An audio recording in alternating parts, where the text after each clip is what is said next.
Hello and welcome to बड़ा ज्ञान जोश बैच।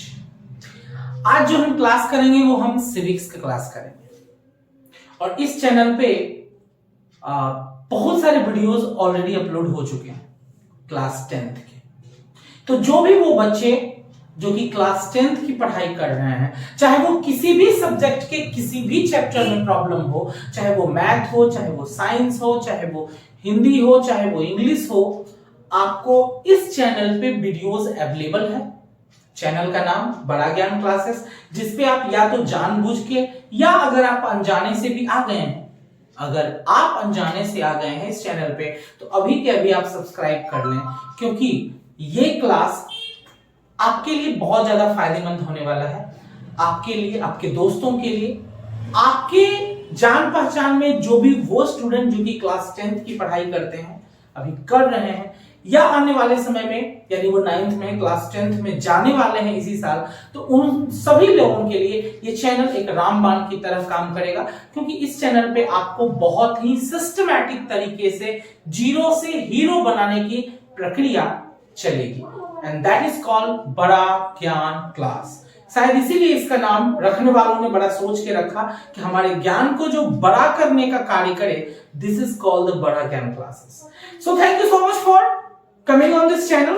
एंड चलिए आज हम शुरू करते हैं। आज हम क्लास 10th की सिविक्स को कवर करने वाले हैं। सिविक्स में एक हमारा चैप्टर है, बहुत ही इंपॉर्टेंट चैप्टर है। उस चैप्टर पे आज हम कुछ चर्चाएं करेंगे। ऑलरेडी आप पढ़ चुके हैं, तो इसलिए हम इसका नोट्स नहीं लिखवा रहे हैं, इसको समराइज कर रहे हैं। इसको जो है हम शॉर्ट तरीके से कम समय में समझने का प्रयास कर रहे हैं। नोट्स आप ऑलरेडी लिख चुके हैं, बुक्स को आप ऑलरेडी बहुत बार पढ़ चुके हैं। उस चैप्टर को आपको कम समय में, बिल्कुल कम समय में, उतना कम समय जितने समय में कि शायद आप एसएसटी का एक पेज पढ़ पाए, उतने ही कम समय में हम इस पूरे चैप्टर को कवर करने की कोशिश करेंगे, और वो भी बिना कोई भी एक पॉइंट छोड़े।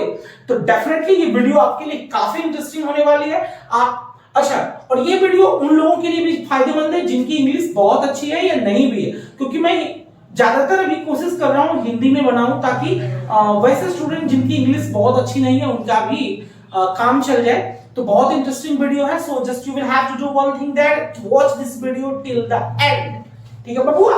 तो देखिए, उस चैप्टर का नाम है डेमोक्रेसी एंड डाइवर्सिटी। सबसे पहले if you come at democracy, तो डेमोक्रेसी क्या है? Democracy is a form of government in which the people have right to choose their representative. Understand? A form of government in which the people have a right to choose their representative। यानी एक सरकार की एक ऐसी शासन व्यवस्था जिसमें हमें हमारे जनप्रतिनिधियों को चुनने का अधिकार होता है। ये गवर्नमेंट का सबसे बेस्ट फॉर्म होता है, क्योंकि इसमें सर्वोच्च शक्ति जो होती है, सुप्रीम पावर जो होती है, वो किसके पास होती है? वो आम जनता के हाथों में होती है। आप यूं देखें तो आपको पहले सीएम स्ट्रॉन्ग दिखाई देगा, फिर पीएम स्ट्रॉन्ग दिखाई देगा, फिर प्रेसिडेंट स्ट्रॉन्ग दिखाई देगा, लेकिन इन सबों को हटाने की प्रक्रिया है किसके हाथों में? और वो सारे जो हाथ हैं, यानी फाइनली जो सबसे ज्यादा सुप्रीम पावर आता है वो पीपल के हाथ में है। और ये पावर हमें दिया किसने? ये पावर हमें कॉन्स्टिट्यूशन ने दिया। So thanks to the constitution makers who gave us this enormous power, जिन्होंने कि हमें इतनी बड़ी शक्ति दी हम आम जनता के हाथों में, कि ये हमारा जो देश है इतना बड़ा 3.28 मिलियन स्क्वायर किलोमीटर के एरिया, लगभग 142-44 करोड़ की आबादी, लेकिन ये सारी सबसे बड़ी सुप्रीम पावर आम जनता के हाथ में दिया, जिसके मदद से कि कभी भी यहां पे शासन करने वाले निरंकुश ना हो सके। ऐसा ना हो जाए कि वो जो है तानाशाह बन जाए, वो डिक्टेटरशिप में हमारा कन्वर्ट हो जाए। इसलिए हम सबसे ज्यादा जो शक्ति दी गई, सबसे ज्यादा जो पावर दिया गया, वो डेमोक्रेसी को दिया गया। सुप्रीम पावर किसको दिया गया? तो डेमोक्रेसी के अंतर्गत आम जनता को दी गई। अब अगर हम दूसरे पॉइंट डाइवर्सिटी की बात करें, तो विविधता इसका मतलब होता है, विविधता है, डिफरेंसेस, अलग अलग चीजों। के आधार पे। तो आज की इस चैप्टर में हम इसी पे बेसिस कुछ चर्चाएं करेंगे। तो पहला जो हमारा चर्चा है वो है civil rights movement in the USA. Civil rights movement in USA. ठीक है, civil rights movement in USA क्यों हुआ, तो इसको समझने के लिए हमें थोड़ा सा इतिहास के पन्नों को पलटना होगा। यह ऐसा इसलिए हुआ बाबू क्योंकि एक टाइम था जबकि अमेरिका रेशियल डिस्क्रिमिनेशन से बहुत जोरदार जूझ रहा था। गोरे काले का भेद वहां पे बहुत ज्यादा था। ठीक है, वहां पे जो नॉन वाइट अमेरिकन थे, ब्लैक पर्सन थे, जो निग्रोज थे, उन्हें लोग आदमी की गिनती में ही नहीं मानते थे क्योंकि ये अफ्रीकन मूल के थे। भाई अफ्रीकन मूल के थे पर वो अब अमेरिकी थे। उनके फोरफादर्स को वहां पे वर्कर्स के तौर पर ब्रिटिशियर्स ने ले गया और वहां पे काम करवाया। उनकी आने वाली नस्लें वहीं पे पली, वहीं पे बढ़ी, उसी देश को अपना माना। उन्हें तो पता भी नहीं कि मेरे दादा के दादा कब साउथ अफ्रीका से आए, कब वो वेस्ट इंडीज से आए, कब वो जमाइका से आए, कब वो किसी कैरेबियन कंट्री से आए, कहां से आए, उसे तो आज पता भी नहीं है। उसे सिर्फ पता है कि वो अमेरिका का निवासी है। बावजूद अमेरिकन जो ओरिजिनल इनहैबिटेड अमेरिकन थे उन्हें अपना समझने को तैयार नहीं। क्यों? क्योंकि वो काले थे। तो ये रंग भेद की जो डिफरेंस था, ये जो रेशियल डिस्क्रिमिनेशन था, इसने अमेरिका की स्थिति उथल पुथल मचा करके रख दी। एक नेता आए, बेहतरीन नेता आए अंग्रेज और काले लोगों के सपोर्ट में, जूनियर मार्टिन लूथर किंग, और उन्होंने उनकी अगुवाई की और फाइनली रेशियल डिस्क्रिमिनेशन के इस प्रोक्लेमेशन पे उन्होंने साइन करवाया।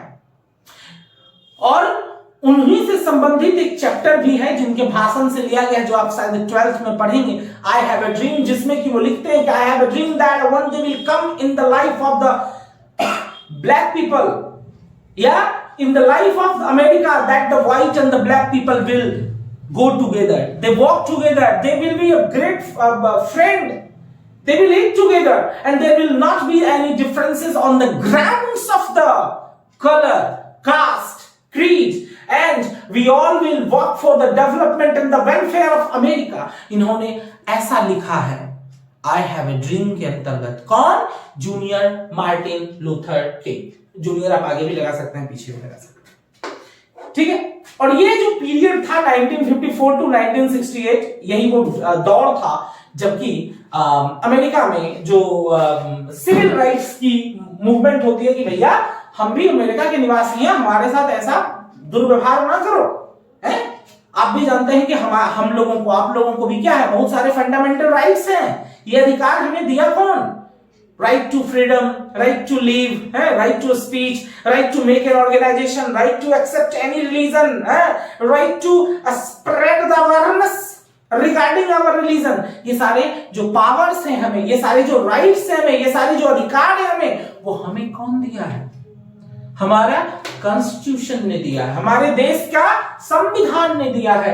उसी तरह से जब बात हम यहाँ पे अमेरिका की करते हैं, जब बात हम यहाँ पे किसकी कर रहे हैं, अमेरिका की कर रहे हैं, तो वहां पे भी सिविल राइट्स इसीलिए हुए, हमारे देश में सिविल राइट्स की स्थिति ही पैदा ना हो, इसीलिए हमारे देश के जो कॉन्स्टिट्यूशन मेकर्स थे ने, उन्होंने इसको भांपा, इसको समझा और उन्होंने पहले ही ऐसे नियम कानून बना दिए जिसमें कि किसी भी आधार पे किसी के साथ भेदभाव ना हो, चाहे वो जाति के आधार पे, लिंग के आधार पे, रंग के आधार पे, संप्रदाय के आधार पे, क्षेत्र के आधार पे हो ही नहीं।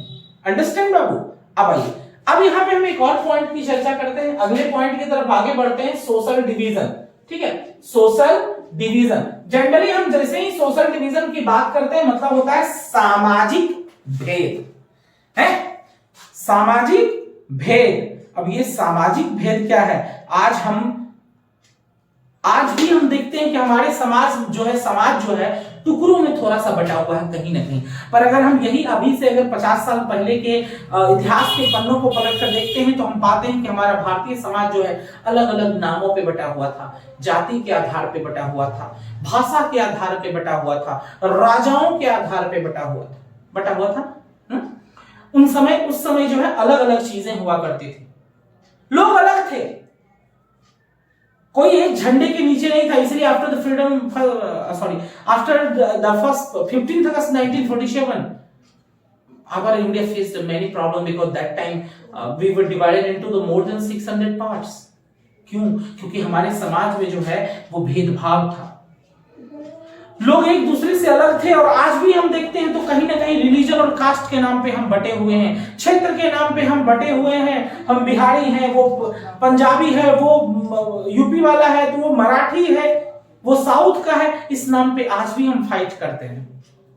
जबकि हम सब उन सब चीजों से पहले हम इंडियन है। We need to understand what we need to understand that if I belong to Bihar, that it doesn't mean I am Bihari and I am the some special part of India, and if they are the Punjabi, then they are the some other parts of India. No, we all are Indians. First of all, we are Indian according and for the proper rule and govern.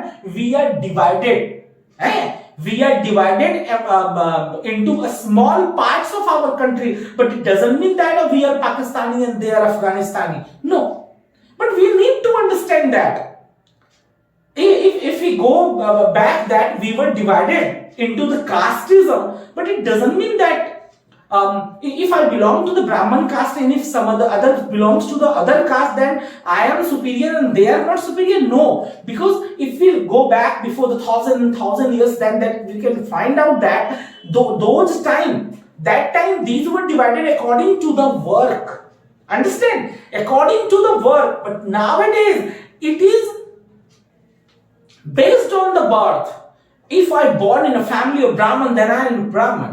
If some other will born in the Rajput family, then they will call the Rajput, and we are just feeling that we are completely different to each other. No, we need to understand, because these are creating the ditch between the two people, between the two community, between the two states. So we have to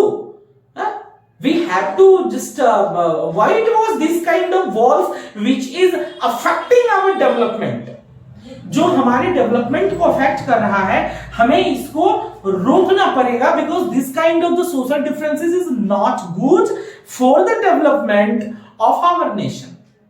ये सारी तरह की चीजें हमारे लिए अच्छी बात नहीं, these are completely not good. Understand? And अब हम अगर आते हैं नेक्स्ट पॉइंट पे, overlapping differences. Okay, overlapping differences.